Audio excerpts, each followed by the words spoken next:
To help admins save time, GAT Flow now offers workflow templates.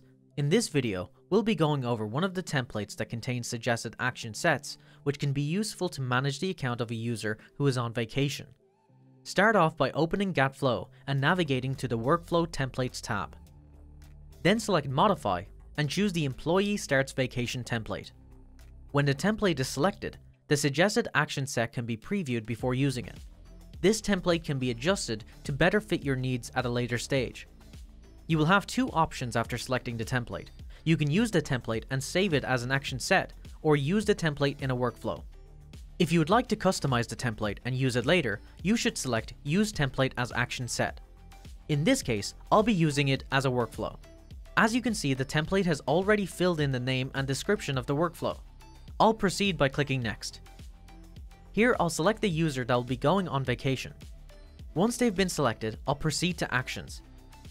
Here I can view the actions that have been added by the template and configure them to suit my needs. I can also remove or add any actions. The suggested workflow fits well in a situation where one of the employees is on vacation and an admin wants to automate tasks such as informing their manager by sending an email to be sent to them and, for example, notify them of the leave of the employee and their coming back to work date. Enabling setup auto reply on behalf of the user who is on leave that will be automatically sent to people that communicate with the absent user via email. Set up email auto forwarding that transfers the newly received emails from the mailbox of the user on vacation to the mailbox of the user selected in the workflow. Set up email delegation to the specified user who will have access to the whole mailbox of the absent user.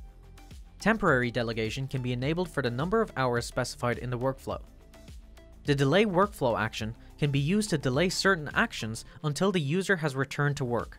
Using this method, you can automatically remove email delegation, turn off auto reply, and remove email forwarding. Once I'm satisfied with the workflow, I can send an approval request. My request will then be sent to the domain's GAT Unlock Security Officer who will need to approve it. Once approved, the workflow will run. That covers this GAT Flow how-to. Thanks for watching. If you enjoyed this GAT Labs video, please like and subscribe and ring the bell for regular updates.